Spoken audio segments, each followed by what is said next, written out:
All right. Hello, everyone. Welcome to a Friday episode of Crypto with English. We have a very special guest today, and he's solving a very abstract but universally felt problem in the recruiting and hiring space. Now, we're all familiar with the term ghosting, whether it's on social media, whether it's on dating apps. Everybody knows the feeling of, let's say, building bridges, building a relationship, and then let's say not hearing anything back whatsoever from the opposite party. Well, this problem exists, and by the way, it exists in great frequency within hiring. So when job seekers, and I'm sure many of us have been there, you deal with a recruiter, you go through the steps of interviews and resume prep and all different types of things you do to prepare yourself to get the job. And then at times when you don't get the role, you don't hear any feedback. And sometimes you don't hear anything from the recruiter whatsoever. So I have an entrepreneur on today's show to discuss his project and how his project is solving that issue. Because if we're to, let's say, fix the employment issues in our country, this type of feedback is very important for job seekers. And I think job seekers, they really do need some closure, and they want the closure, and they want to know what they can do better, for next time. So we're going to get into the weeds about what was the inspiration and what was the motivation to create such a platform to address that. So I'd like to warmly introduce to you all Gary Benedik. He's the co-founder of ElevateUp. Most of you may know it as UnGhosted. So Gary, welcome to the show today. Thanks, man. Happy Friday. Excited to talk shop.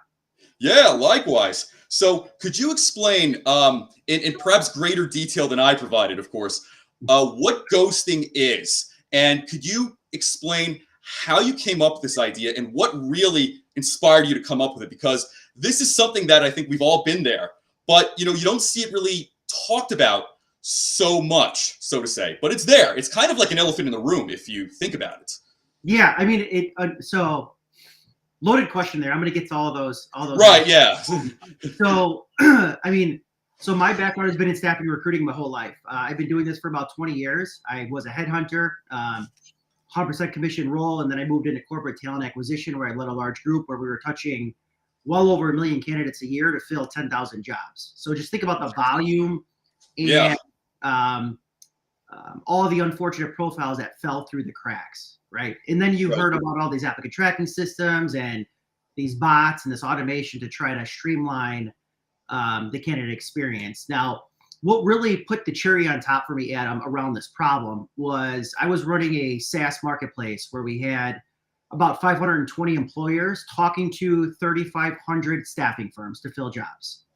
So think about intelligently matching candidates to jobs through a marketplace.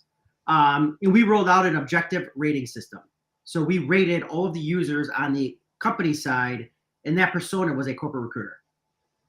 So that corporate recruiter was essentially the gatekeeper for the talent coming into the marketplace. And essentially the desired outcome was to fill the jobs. Now, there's a lot of things that need to happen before a candidate is marked as interested to that job being filled. Many stages of that candidate journey. When you start rating these corporate recruiters, you start to realize and predict their behaviors, right? Whether it's in banking or engineering or retail, corporate recruiters really have a big role in how the candidate is actually perceiving, right?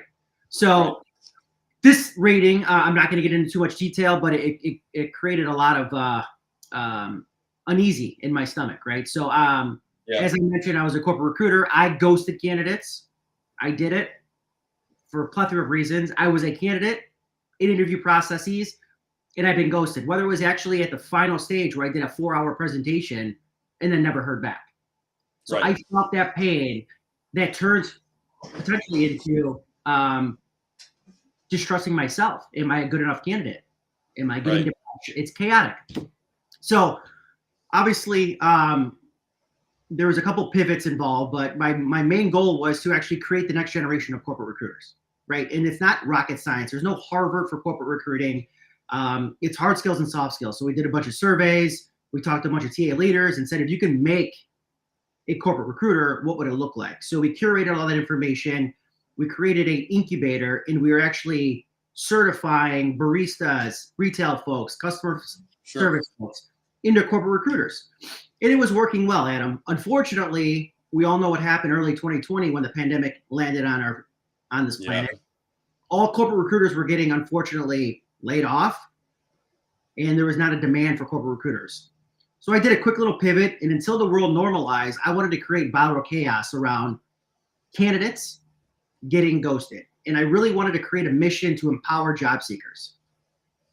So that's how it stemmed. And then I just kind of went full force into being heavily biased towards the job seeker and trying to balance the power between hiring companies and job seekers. So that's kind of how the idea was brought up. And then obviously there's a lot of iterations around the idea into a product, into a solution, etc. Right. But I'm a practitioner in the space. I was also a candidate that's been ghosted. I've done a lot of projects rooted from data around activities on the employer side. Yeah. And I felt like nobody's really trying to expose this problem. Right. Yeah, absolutely. And, I'm wondering too. So, often, throughout high school, college, and afterwards, whether you're dealing with a recruiter or let's say a career counselor, there is a tremendous amount of pressure for, job seekers to prepare and how to prepare for interviews and how to prepare their resume and stuff like that. So on the flip side, for employers, are there like any type of meetings or calls, or you have some sort of like outside coach speaking to companies as far as maybe the etiquette in dealing with job seekers and things like that? Does that exist in any shape or form, or no? I mean, it does. I mean, there's a ton of widgets and tools, right, that a corporate recruiting team can leverage to increase the candidate experience or net promoter score, right? Right. But I think it really comes down to three things, Adam, on the hiring ethics side. It's speed, transparency, and personalization. Now, unfortunately, with the volume and the acceleration of talent acquisition technology, the third piece of that, personalization, has almost become non-existent, right? So they're dehumanizing a very humanized process. Right. Right. So when you talk about things they can buy off the shelf or tools they can bolt into their applicant tracking system or training, it's usually a technology. It's not behaviorally training corporate recruiters on how to be more personal. Got it. Right. So to answer your question, there's a plethora of tools that you can use to help automate and streamline your recruitment efforts to focus on the candidate experience. However, it's more of a soft skills thing, in my opinion. Got it. And kind of being on both ends of the spectrum as also a job seeker and as a recruiter, if we were to play devil's advocate here, let's say in a recruiter capacity, let's say on the few occasions you've ghosted people, is it the kind of fear or reluctance to maybe share bad news? Like, to be fair, because it's kind of like, okay, you prepared for all of this, you didn't get it. And I would imagine in your position, it's like, oh God, I feel terrible. Do I really want to break it to them and, kind of get into the weeds and, deal with all that? Short answer is yes, right? I mean, so that's where I originally came up with the idea to incubate the next generation of corporate recruiters. Right. Having tough conversations with candidates and hiring managers is a key part of the role. Right. Right. So unfortunately, again, there's no education hyper focus on creating awesome corporate recruiters. Right. So there's training around crucial conversations and how to have those tough discussions with candidates that are looking for unrealistic offers and, I'm not going to move forward with you, but that's really not the problem I'm trying to solve here, right? So I'm trying to solve the problem and I'm trying to empower job seekers. And, as it stands today, job seekers feel extremely stressed and discouraged when potential employers, disappear without warning. And that disappearance without warning is essentially being ghosted. Wow. And on the flip side, when it comes to job seekers, when you would speak with them in a recruiter capacity, what kind of closure were they looking for? So let's say they go through 3 or maybe even 4 rounds of interviews. Everything seemed to be going well, but let's say at the last minute, maybe the client decided to hire somebody internally, or maybe some sort of family friend. I'm not saying all cases, but let's say somebody that they closely know outside. When you have those conversations, what type of closure are a lot of the job seekers looking for? Because I would imagine you'd probably be faced with a tremendous like spectrum of emotions. Yeah, So, absolutely. So just a quick little question for you, Adam. What percentage of people or candidates do you think receive phone calls from recruiters when they're not selected for the role? 25%. 7. 7. 7% Wow. of candidates get a phone call from a recruiter when they're not selected for the role. Wow. Think about that. Yeah. So think about how easy it is to be a good corporate recruiter in this industry. Right. And it really stems from the 2 of the 3, right? Transparency and personalization. Right? So if you think about, if you want to be an above average recruiter, you literally just have to call a candidate and tell them why they're not selected. They might not agree with it. It might be a little bit of a tough conversation, but you're going to be different 93% of the time, right? So yeah, if you think about the personalization and the transparency piece, that would go extreme lengths and you would become memorable to that candidate. Now, obviously, we all are busy and we're all managing a high rec load, and sometimes hiring managers don't get back to us at a certain time, but just communicate with a candidate. It goes a long way, right? Right. That's all they're asking for. Yeah. And, I would imagine too, like over time, you're speaking with a candidate, they're going through the interviews. Between candidate and recruiter, a relationship is building as well. So I would imagine, I think some of maybe the shock or maybe some of the bitterness might just come from like, okay, I know this recruiter, I've been providing and disclosing to this recruiter, sharing the feedback, sharing my experience. And then it's kind of like, oh, I don't hear from them anymore. So describe how your product, I guess you could say, solves that problem, starting with, I guess you could say, the MVP, even beta testing. How did you come up with, let's say, the display and the structure of this project? Great question. So when I was creating Viral Chaos, mostly using LinkedIn around ghosting, right? I wanted to kind of go at this like a bull in a china shop. I wanted to expose organizations that were ghosting candidates, right? And obviously, as I talked to investors and other entrepreneurs, they said, what's the stickiness in the platform, right? There's Slack channels and other outlets for candidates just to talk shit and vet about their experience. Right. But how are you actually going to keep them sticky in a platform, right? So then we surveyed thousands of candidates and said, where's the problem? How do you think you can actually reduce the chaos around applying for 25, 30 jobs a week? Right. And 90% of the respondents on the candidate side, they use Google Doc, Excel, email, and then maybe the other 10% uses some type of project management tool like Trello to manage their job search. Sure. Right. So we said, what if you had a basic a personal CRM to track all of your applications? And that CRM can actually create triggers and flags on when and who you need to follow up with across those, for example, 25 applications. Right.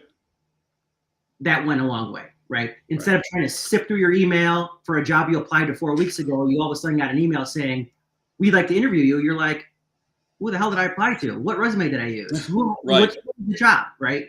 So the main key feature of this platform is a slick Kanban style interactive dashboard where you can actually create a ticket for each application, and we will follow that application and nudge you to keep up to date on that application throughout the stages of the interview life cycle for the candidate. So we think that would actually create less chaos and would help with tracking all of these job applications. Right. Because candidates, when they're in a job search, they're not just applying to 1 or 2 jobs. Right. They're applying to like 20, 50, hundreds. Yeah. Exactly. So wouldn't it be nice to actually track 50 applications, where they're at in each stage? You can actually see the duration. You can actually see where you're getting closer to getting ghosted. And then you will also be able to benchmark your experience with other job seekers that are going through the same thing so that you can start to predict your experience with that employer. Right. And I would imagine naturally, as more users join this service, this platform, I would imagine these observations are going to start being shared on places like, Reddit and Quora and all these other websites. And, I think if these companies start seeing what people really think about some of these practices, I would imagine that would probably inspire them to, make recruiters and, make HR, be more diligent, in their follow-up and, phone calls and emails and things like that. Yeah. And there's really two other keys to the platform that we're building, that we're solving for, based on the first, around just the chaos around tracking 50, 100, 250 applications. Right. We've learned that job seekers want access and transparency to what the company's interview process is like. Right. Before they enter it. Right. Right. Because if you apply to ABC company, you do not know what to expect. Sure. You don't know if a recruiter is going to call you. You're going to get an automated email from a bot. They're just going to say, come in for a final interview. Here's a presentation. Candidates want that information so they know what they're getting into before they get to that stage. Right. That will be available on the platform. Another thing is they want some type of peer-to-peer mentorship. Right. Right. So almost think of it as a crowdsourcing opportunity to say, me personally, I'm interviewing with XYZ company. I've gone through 2 interviews. They're now asking me to do a final presentation. Has anybody created a template like this? Or has anybody interviewed? Right. And then you can actually start to talk almost like a peer-to-peer conversation in real time and say, can somebody help me? Or do we have other job seekers been in the spot? Let's talk and connect and see how we can actually work together to increase your opportunity to get the job.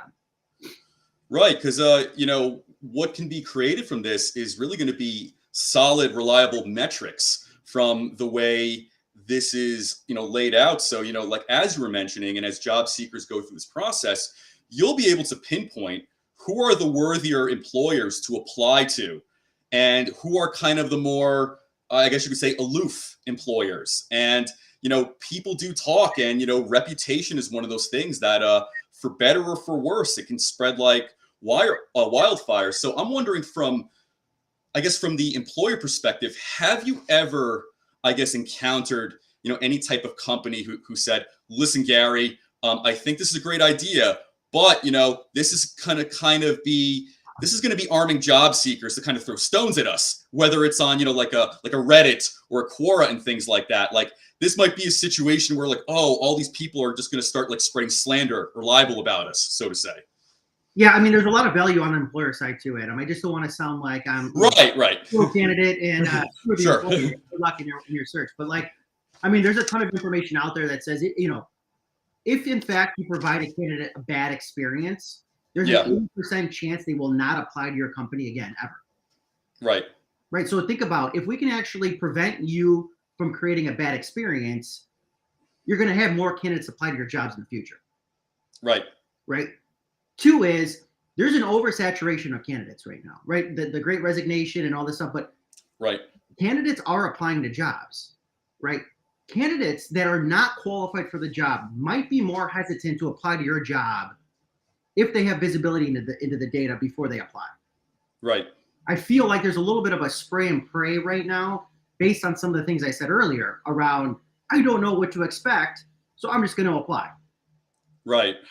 Right. So if there's more visibility into what you're getting into as a candidate, I feel like it would lessen the chaos on the employer side, and all of a sudden having 80 applications in 3 hours after I posted a job. You're like, this is overwhelming. I'm going to go through the top 5. Hopefully I find somebody. I'm going to mass this position the rest of the 75. Right. Yeah. And that makes perfect sense. And when creating this, why did you choose the Kanban style? And if you could be so kind for the viewers, could you explain what a Kanban is? Yeah, so it was through user research, right? So we gave them options on what they would like from a dashboard, what would be interactive from a UI perspective, what would keep them sticky, and essentially there's pipes, right? So Kanban is going to be the submission pipe. The next pipe is going to be screening. You can drag and drop your application into each pipe, right? And the goal would be to kind of gamify that experience for the candidate to say, I got 15 and submitted this week. The goal is to get half of those into screening. Right. Then I want to keep moving down the pipes. right? So that's Right. why we kind of came up with this interactive Kanban style, almost like a ticketing system, where you're going to get notifications and say, "Hey, Adam, it's been 5 days since you interviewed with XYZ company. Have you heard back?" Right. And then Wow. obviously the goal would be to move those records down the process. Yeah. So when putting together this platform, I would imagine the research indicated to you from job seekers and candidates. I feel neglected. I feel stressful. I feel stressed out. Rather, I feel anxious. I feel powerless as a job seeker. So when kind of taking all of this data and putting this together. I would have to say using Kanban and this drag and drop style, it saves a tremendous amount of time to say the very least. And in fact, I wish I had access to this probably like years ago when I perhaps graduated from college and whatnot. So when it comes to the job seekers dilemma, are there any like figures, percentages, or numbers that you have maybe off the top of your head as far as how much faster, how much more efficient, how much more streamlined this will make the job seeking process? Because I look at this and just from doing my research, those little steps add up. They save a whole lot of time, to say the very least. Yeah, I mean that's a good question, Adam. I don't have a specific response to that on how quick, how more Sure. efficient, or the time to fill number will squeeze Right. in the candidate's favor through using a tool like this. Right. Again, the mission around this tool is to empower the job seeker, not necessarily speed is one of the three indicators that I'm trying to Right. explore, but the goal is to predict or shape behavior on the candidate side based on the information in the platform, Right. not speed up an application process, right? So Right. obviously that would be an input into creating value for the candidate, is to get from submission to offer quicker, right? Yes. But that's not my priority with this platform. Right. My platform is in a high level here, Adam. If you have 10 applications out there, you should be able Yes. to force rank those 10 applications on which one has the highest probability to pop. Right. Right now, candidates are ranking all 10 of those in a very similar fashion. Right. So basically, the ones on the bottom would be, there's a 65% chance you're going to get ghosted after the second interview. The ones on the top might say, based on the information in the platform, there's a less than a 10% chance you're going to get ghosted. Focus on these. Right. That's where you should get excited. And not to spin this conversation, but there's a thing called mental health in a job search. It's demoralizing when you hear or when you come across that dead silence known as ghosting. It hurts. Sure. It creates depression. It's a big thing in the job seeker's mental health. Right. Yeah. Yeah. Absolutely.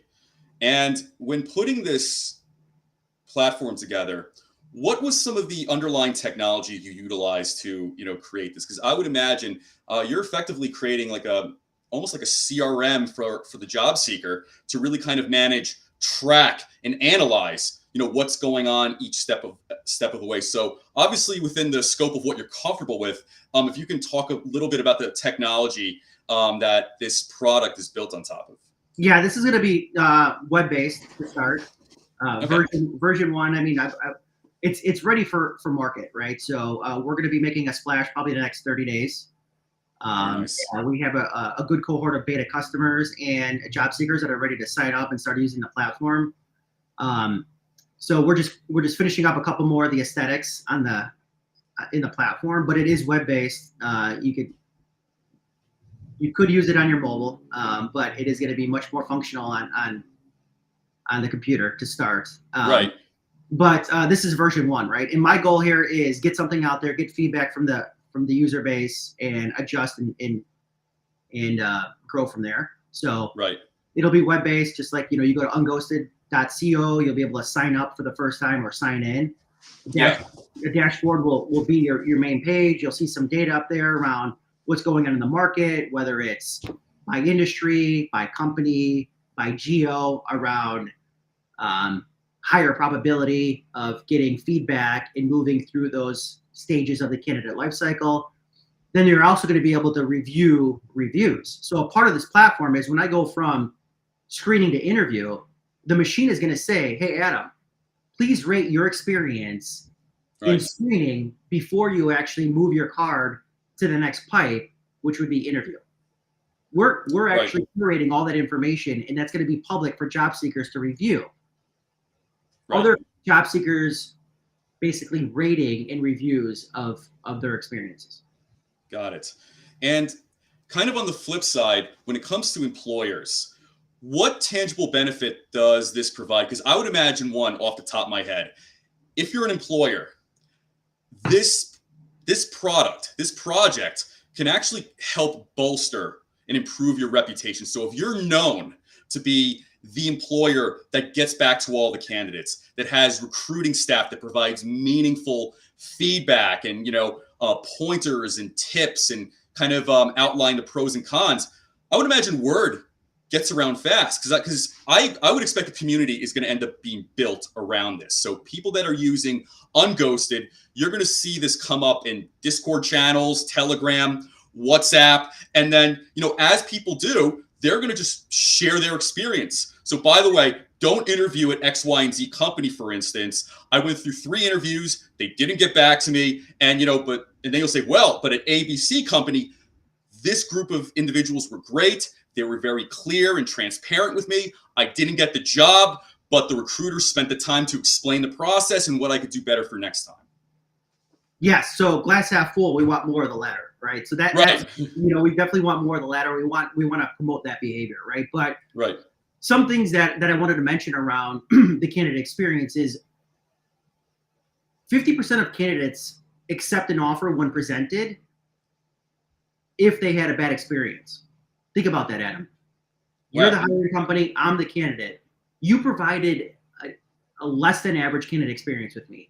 You present an offer to me. I'm going to decline that half the time just because of my experience throughout the interview process. Wow. Right. So just think about the amount of the volume of candidates organizations are losing based on how they're treating candidates in the interview process. Right. Not because the offer was too low or they had to relocate or whatever the case may be. It's simply because half those offers are turned down because of the experience that they were providing. Right. And then even a little bit north of 50%, candidates will abandon the interview process. They'll just abandon it. Right. They'll ghost the employer. Wow. Yeah. Incredible. And what was some of the feedback users gave to you when you put this together? Like anecdotal evidence. Like I would imagine this probably unburdened a lot of people.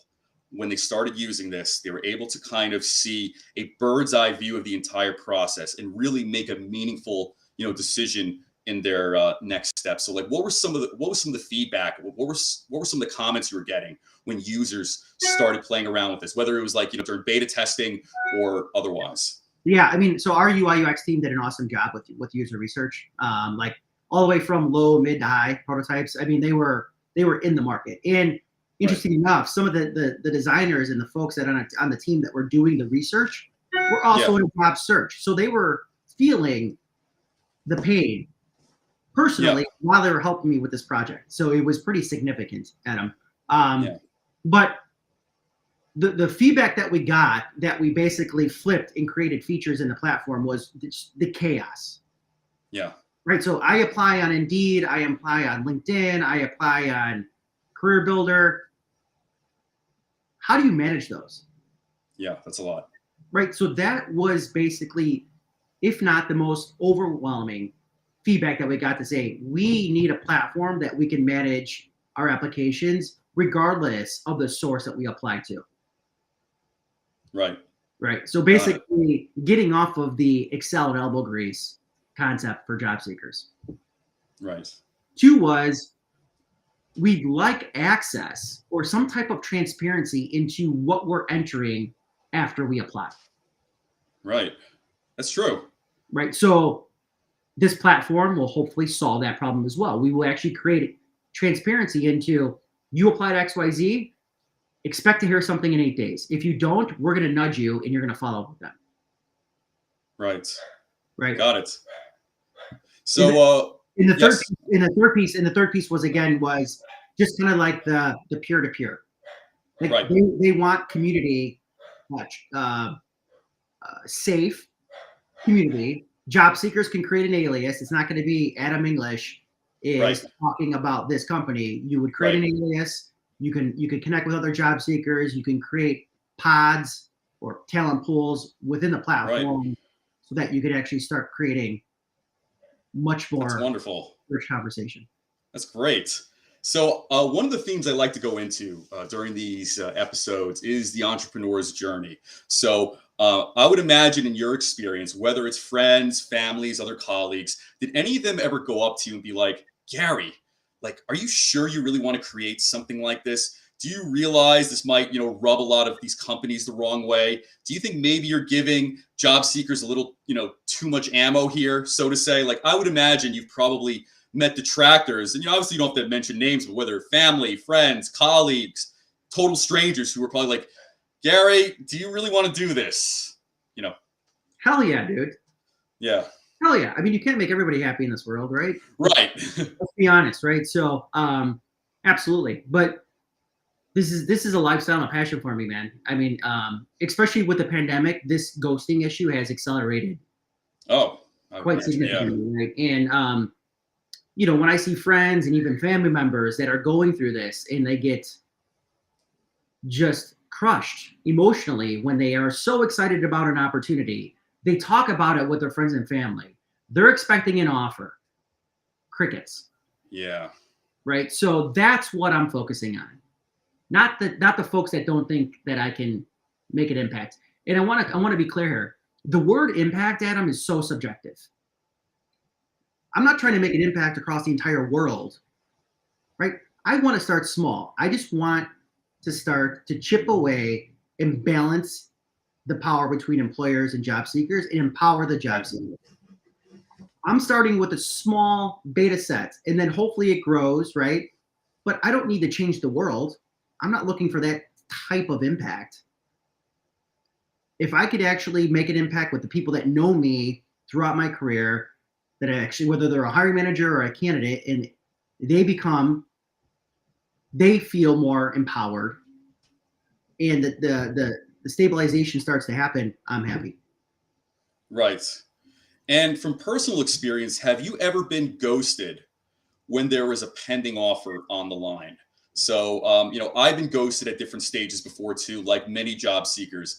Have you ever been in a situation where there was literally a solid, tangible, written offer on the line, and then something happens and you don't hear anything back from the employer or the recruiter? Me personally, no. Knock on wood. Okay. Right. So I have never been ghosted after an offer has been presented. But unfortunately, it happens all the time. Yeah, yeah, and I hate to say, in some cases, it seems to almost becoming the norm, or there's a great danger, of that happening. And when putting this project together, what moment or what event happened where you thought, okay, I can do this. This is coming together. Let me keep carrying the torch forward, because a lot of times with entrepreneurs, the life, it's very up and down. Peaks and valleys. You have great days and then shit happens and then you kind of question yourself and then you kind of get back on the horse and you keep going. So as far as like the incremental successes when putting this together, going over those peaks and valleys, was there a specific point for you where you thought, okay, this can really make a difference in this area of recruiting? This can really work. Let me keep going forward with this. So I always thought that this could make a difference in recruiting. I mean, that's simply put, right? But Yeah. to answer your question around what was like the defining moment where like, I'm Yeah. doing this, I'm going all, what to the wall. The company that I was running operations for in a marketplace setting was acquired pretty abruptly in June of 2020, right? Got it. So once I got over the levels of emotion, like anybody would, right? Right. I had a 1.5-year-old at the time. I relaxed for a couple months. Yeah. I got my golf in because there was nothing else open besides golf courses during the pandemic. Right. Once I settled down, I was like, I'm never going to have another opportunity where I'm not attached to an employer with a schedule per se than now. So Right. basically, this is when I went full force in UnGhosted, was probably September, October of 2020. Right. the passion behind this had been building for a decade before that. Right. But I just never was able to fit in the time or the focus or even the cash that I'm bootstrapping this with until that event happened in June of 2020. Right. Yeah. Yeah. That makes sense. And as far as, and I guess this next question ties into a bit of what you've already mentioned, but what were some of the biggest tangible obstacles you faced? And, of course, bootstrapping, for one, can be stressful just in of itself. But were there any other bumps along the way where you're like, shit, should I be doing this? Should I redesign this in a different way? Should I solve a different problem in this space? Like any of those kind of moments? Yeah, I mean, like most entrepreneurs when they're starting at this stage, Adam, you're kind of building a makeshift team, right? And whether it's equity or trust, or you send them swag every day, whatever you got to do, you're trying to surround yourself with smart people to help in a kind of gig moonlighting fashion. Right. So there's been times where folks on my team or teams have gotten full-time jobs. Right. And then that work, that expertise is now, it needs to be replaced. And I don't have that expertise, right? So that's when there would be like a bump or a hurdle throughout the process. Obviously, I'm here to support my family, right? So if you're putting money into a project, you're saying no to something else, right? But you have to have conversations with your significant other and your family to say, I'm taking a stab at this. I've been passionate about this for over 10 years. Now's the only time I can really put effort into it. Are you good with me doing this? Right. So there has to be communication internally with your family to make sure that you're not putting yourself in a spot where you can't get out of that rut if this thing just goes south and crashes. Right. And now that you have the benefit of experience, so working as a headhunter, professional recruiter, and now creating this type of platform as a co-founder and entrepreneur, when you interview people to come on to UnGhosted, what are some of the things you look for in candidates? What are some of the attributes, soft skills, things like that? Because now instead of working for a client, you are effectively your own client. You're doing this for your own enterprise. So what are the things you're looking for? And like, what experience from recruiting do you carry over into this role as an entrepreneur as well? So it's those three things, man. It's speed, transparency, and personalization. So I try to differentiate myself through legitimate, humanized personalization. Like I text all of my candidates that are interviewing with my clients. That's good. Right. So they all know who I am. I meet with them most of the time virtually. I get back to them. I respond to them. I have 100% responsive rate. That's different. Unfortunately, that's different in the recruiting market, right? It's like recruiting is a very low barrier to entry, Adam. Very low barrier, which creates, I think, dilution in the value of a recruiter, right? It's almost kind of very similar to like the real estate industry, right? So anybody could be a real estate agent or anybody could be a recruiter, but it's how you treat the people that you talk to, right? So that's always stuck with me since day one. 20 years ago when I started this, I said, I'm going to provide everybody a good experience because I know and I believe in karma. They're going to come back and they're going to remember who I am. Right. So I just try to create a brand where, like everybody else, you have a toothache, you got a cavity, you have a dentist, something goes wrong with your car, you have a mechanic. Right. I want everybody to think about me as their talent or career connection. Right. So that's been my goal. Got it. That is my goal with my candidates. Whether I can help them in a job or not, that's really not that's really not an issue. I just want to make sure they're having a good experience with me. Right. And, considering that your platform uses a Kanban, almost like similar to a Trello, drag and drop, you could say very user-friendly interface, is there a specific sector that most of the talent and job seekers come from when using your platform? Is it mostly tech people? Is it mostly life sciences? Or is it kind of a little bit of everybody that's, using UnGhosted so far? It's a great question. So again, my awesome research team came up with the ideal persona from a job seeker perspective, right? Okay. And it's going to be somebody that actually is not like overly type A, but they are some type of serial status checker. Right. Right. You need to have that type of, excitement or passion in life. Right. You want to be able to follow these tickets and these applications. 2 is there's certain job categories that this fits in better with, right? So the hourly population and the light industrial folks who are the backbone of our industry aren't necessarily used to using a tracker or a CRM to manage their job search, right? So that probably wouldn't be an ideal job seeker coming into UnGhosted. Whereas engineers or professional, anywhere between fresh grads to, 10, 15 years of experience. But we are going to test it probably within a vertical, whether it's sales or marketing, to see what type of response we get from a user perspective. But to answer your question, there's probably pockets of candidates that are not going to be interested in something like this, and we will not market to them. Right, and that makes perfect sense. And as far as job seekers and seniority, is it mostly? And by the way, if you have the numbers, of course, is it mostly C-suite, middle management, entry level? Are there any, I guess you could say, data to suggest kind of which area or which seniority of candidates are more attracted to this than others? Yeah, I mean, we not seniority level. I mean, I don't see C-suite using something like this, right? They have executive recruiters, knocking on their doors all the time. But again, regarding the actual individual that would be using this platform, it's the status checker. It's somebody that actually cares about completing a task. Yeah. Right. Because if you think about it, an application is a creation of a ticket, and you want that task to be completed. Right. We just want to help you, and we will nudge you to make sure that task goes from, start to finish. Right. And obviously there's a ton of research out there that shows by applicant demographic who's applying to jobs and not. Right. Got it.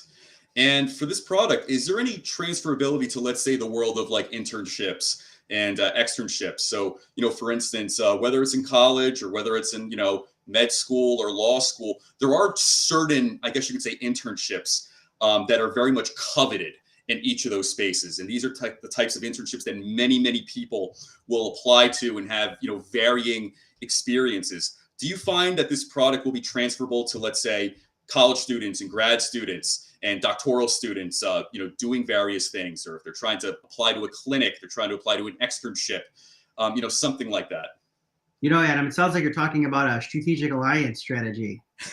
Maybe.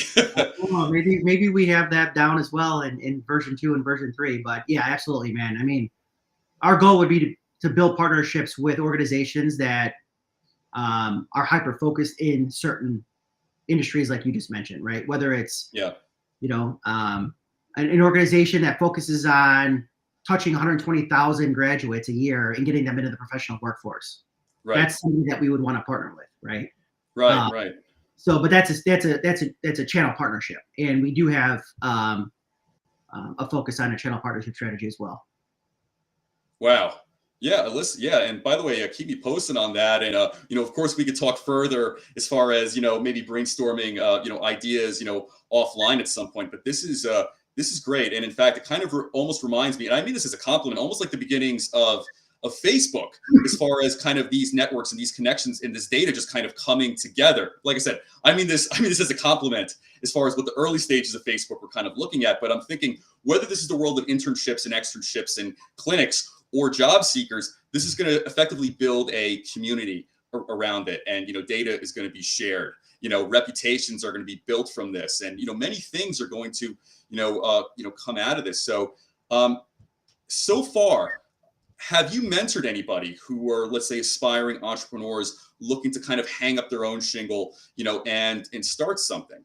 And if so, what type of advice or personal philosophy have you, let's say, provided to those individuals?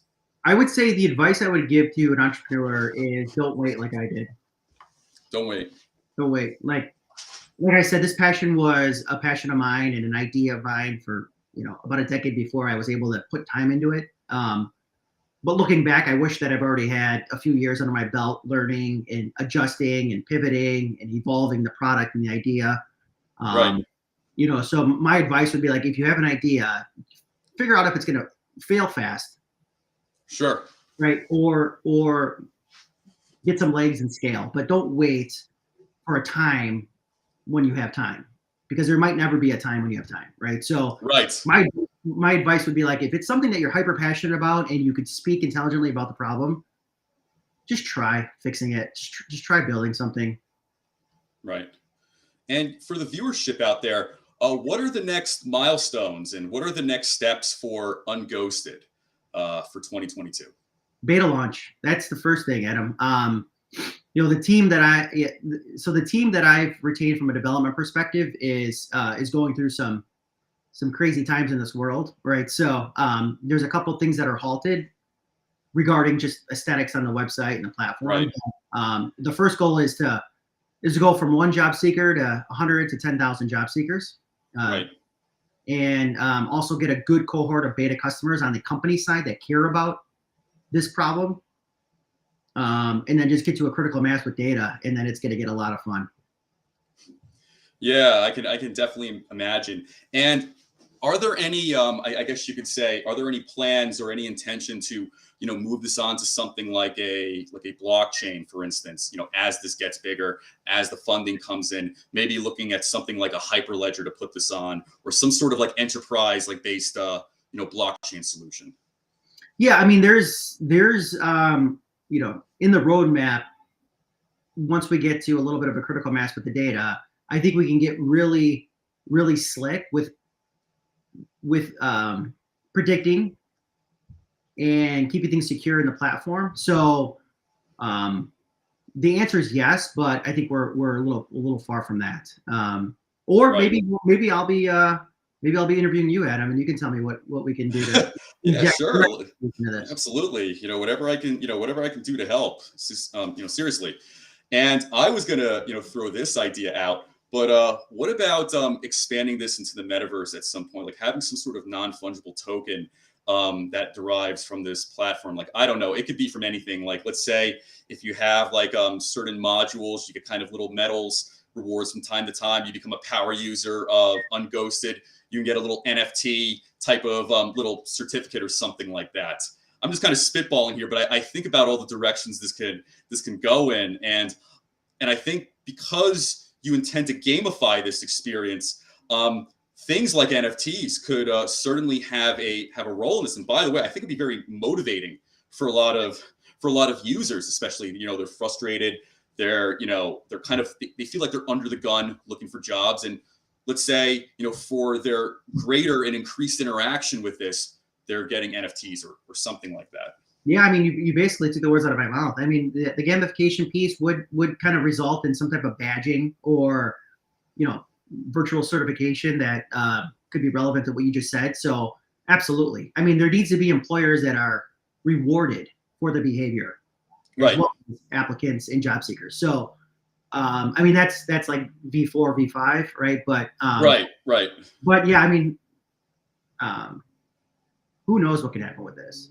My main goal is getting version 1 out there, getting users and hearing what they think.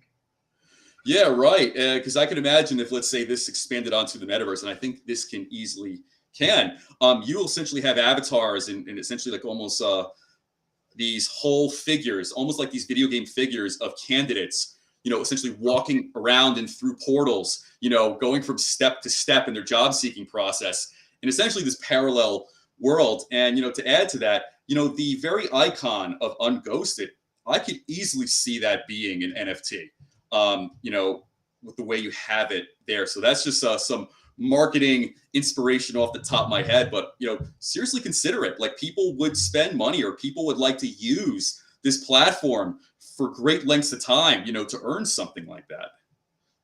Yeah, I mean, that is something I'm not an expert in, so I would definitely like to learn from you on that, Adam. Sure. Sounds like you got you got the meat and potatoes behind that concept.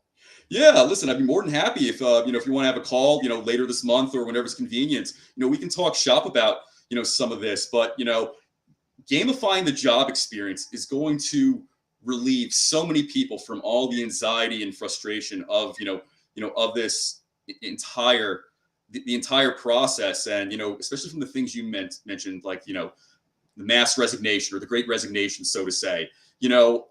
There are things that are still to this day in 2022 are not being resolved, especially when it comes to the job seekers, experience. So, if you're the guy to, provide that autonomy and power as you're doing with this, where people can literally, and I mean this positively, micromanage their process so they can essentially have a cohesive, set of data to make the next, best decision. And there's so many directions, something, like UnGhosted, can go into, to say the very least. So, that's kind of my, that's my 2 cents, regarding this. And as far as, and I guess as far as hiring and as far as, expanding, are you looking for, developers? Are you looking for more UI UX people, things like that? Yes, I am talking to, but I'm putting together an advisory board. I'm also talking to somebody that's really heavily in the marketing side, right? So when we're talking about job seeker acquisition strategy, what are we going to test? How are we going to go about it? So if anybody wants to talk to me who's big on the social side when it comes to targeting potential job seekers to be interested in this platform, I'm all ears. Yeah. And then from a product side and an engineering side, I have a development team. But I think the marketing piece from a job seeker acquisition perspective is something that I'd love to do some brainstorming. Yeah, and by the way, and I would, and I would be able to offer anything freely. If you're looking for a specific individual, certain skill sets in this space, if I know anybody, and I do have, a network who's relatively, and I mean this modestly, they are tech savvy to say the very least. I'd be more than happy to, suggest somebody, volunteer a name who may be able to, help out. Something like this is truly it's truly flipping the script on things. And I think we're going to see a lot more of that in 2020. I think people are kind of fed up with a lot of things that have happened these past few years. Yeah, I mean, to say the least, dude. I mean, like you said earlier, there's obviously people that are just like, you're crazy, this is not going to work. Yeah, you're going to ruffle too many feathers. But there's way more acceptance in this idea, and I'm just excited to see where it goes. Yeah. Hey, you and me both. And listen, Gary, I have to say, thank you for coming on to the show today. I really got a very great feeling of your platform. What's it about? Even the very name is intuitive. UnGhosted. I mean, it's almost like no further explanation needed. It's it's essentially a job seeker's tool. It's called UnGhosted. That is what automatically comes to mind. Like, oh, okay, this is something that I can use for this context of not hearing back from employers, not hearing back from, recruiters. So I'm very much looking forward to seeing, all of the continued and greater success of what you're doing with this project. And please, by all means, reach out to me for any advice, any resources. I'd be more than happy to help.